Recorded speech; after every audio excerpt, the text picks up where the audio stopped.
ma présente vidéo sur ma collection de pierres, je vous ai dit que je ferai une vidéo sur les propriétés et les vertus des pierres. Donc la voici comme convenu. Alors, depuis quelques années, je me suis prise de passion pour l'énergie et le pouvoir que dégagent les pierres et minéraux. Contrairement à ce que l'on peut croire, les pierres sont vivantes et se transforment au fur et à mesure de leur utilisation. Elles changent de teinte, se fissurent et peuvent même perdre leurs propriétés si elles sont trop sollicitées. Chaque pierre possède une vibration qui lui est propre, d'où l'importance de bien les connaître afin de les utiliser avec discernement. Utilisés comme rôle énergétique dans les rituels, aussi bien divinatoires que relaxation, les cristaux possèdent de nombreuses vertus. Quoi qu'il en soit, traitez toujours vos pierres et cristaux avec amour et respect. Après les avoir utilisés lors d'une séance de lithothérapie, remerciez vos pierres. Dites-leur leurs bienfaits qu'elles vous ont apportés. Pensez également à les purifier et les recharger. Et vous pouvez aussi les nettoyer régulièrement avec un chiffon doux afin qu'elles préservent tout leur éclat. Découvrons maintenant quelles sont les pierres qui favorisent le développement de notre bien-être et peut-être aussi selon notre signe astrologique. Je vous dis à tout de suite. Les vertus et les propriétés des pierres. L'amazonite. Cette pierre correspond au chakra du cœur. L'emplacement de ce chakra se trouve entre la poitrine. Concernant la couleur, on peut la trouver en vert bleuté. Signe astrologique, Vierge, Poisson, Taureau. Où la trouve-t-on? Brésil, Inde, États-Unis, Canada, Russie. Comment la purifier? On la purifie à l'eau distillée, pas de sel, terre, encens. Comment la recharger? Sur un amas de quartz, soleil ou lune. Jour de la semaine, vendredi. La planète, Vénus ou Uranus. Élément, eau. Déité, Artémis.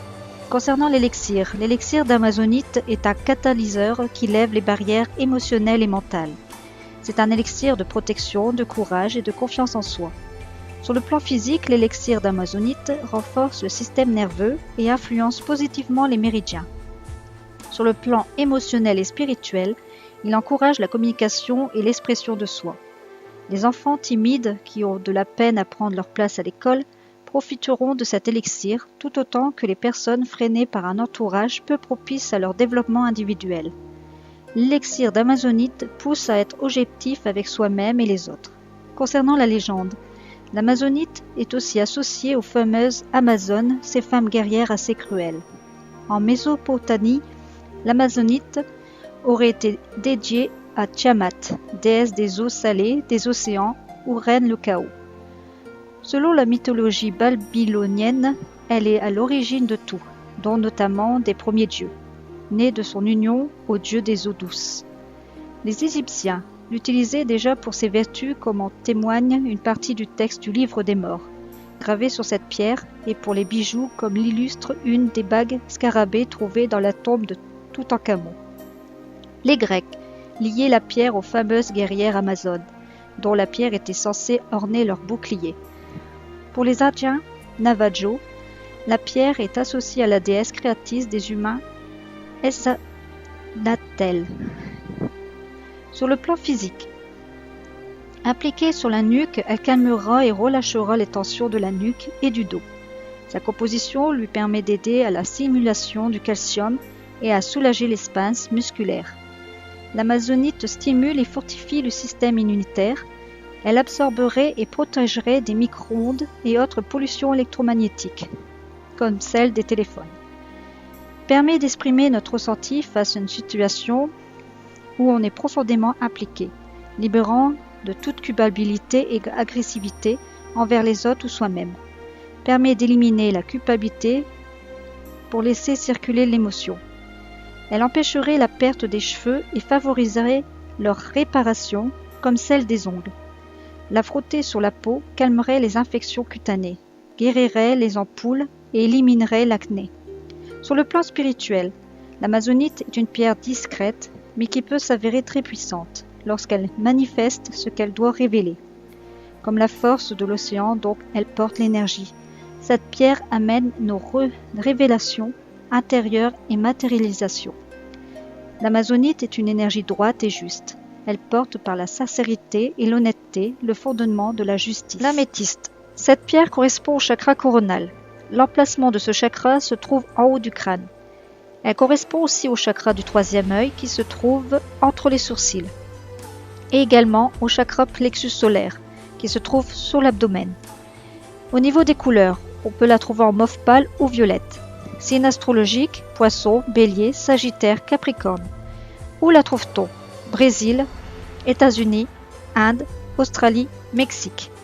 Comment la purifier? On la purifie à l'eau distillée salée dans l'obscurité, terre et encens. Comment la recharge-t-on? On la recharge en amas de quartz, rayons lunaires et surtout pas de soleil. Jour de la semaine, le jeudi, la planète, Jupiter et Neptune. Élément, air. La déité, Bashu, Dionysos, Diane. Elle est liée à l'archange Michael. La légende. Dans la magie de la Renaissance, les améthystes sur lesquels était gravée l'image d'un ours étaient portés comme une amulette de protection. À l'époque gréco-romaine, des anneaux d'améthyste sertis dans du bronze étaient portés en tant que charme contre le mal, et des coupes magiques taillées dans de l'améthyste étaient censées bannir la tristesse et le mal de tous ceux qui buvaient dedans. Le nom de la pierre est issu du grec amétutos, signifiant qui n'est pas ivre. Il y a plusieurs légendes sur l'origine de l'améthyste, prêtée soit aux Romains, soit aux Grecs. Mais dans tous les cas, l'origine de sa couleur provient toujours du vin. Selon les mythes grecs, Dionysos, dieu du vin, poursuivait assidûment une jeune fille au nom d'Amétitos, alors qu'elle désirait rester chaste. La déesse Artémis la transforma en pierre blanche, afin de la protéger. Dionysos, triste et humilié, versa du vin sur la pierre et changea ce cristal à la couleur violette. Une autre légende raconte que Dionysos était en colère contre les insultes répétées des humains à son encontre. Pour se venger, il décida de jeter ses tigres sur le premier humain qu'ils rencontrèrent. Cette victime fut une jeune et belle jeune fille nommée Amétitos. Menacée, celle-ci demanda la protection d'Artémis, qui la transforma en cristal blanche. Dionysos, regrettant sa cruauté, versa du vin sur la pierre comme offrande, ce qui donna sa table de l'améthyste. L'améthyste était dédiée à Artémis, la déesse grecque de la chasse. Les Grecs et les Romains buvaient dans les coupes d'améthyste pour se mettre à l'abri des effets de l'alcool. Pour les Romains, l'améthyste était dédiée à Diana, déesse de la lune et protectrice des animaux.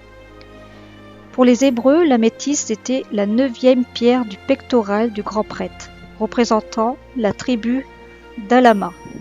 Elle était aussi l'une des pierres des portes de la Nouvelle Jérusalem. Elle est la pierre des évêques. Associée aux apôtres Matthias et Judas, elle est estimée aussi par saint Valentin.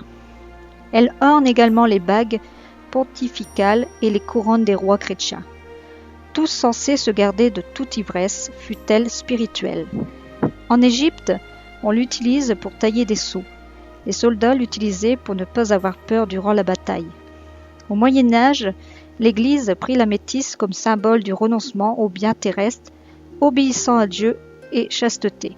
Pour cette raison, il est commun de voir les cardinaux et évêques porter cette pierre en anneau. En associer sa couleur de sang du Christ et à son sacrifice pour les hommes. Dans la croyance populaire, on considérait que l'améthyste était une bonne protection contre la trahison et qu'elle protégeait son porteur de la sorcellerie et de la magie noire. Sur le plan physique, l'améthyste est utilisée pour combattre les intoxications, alcool, drogue, tabac. Pour ceux qui souffrent d'alcoolémie, il faudrait pour cela boire un verre d'eau le matin à jeun, dans lequel on aura pris soin de laisser une améthyste pendant au moins une nuit. Cette eau d'améthyste est de la même manière utilisée dans le cas des déficiences du pancréas et de la maladie du sang. Elle aide à éliminer les toxines. Finalement, l'eau d'améthyste appliquée sur les cheveux pourra faire disparaître les poux. Elle stimule la pousse des cheveux, le métabolisme et les hormones.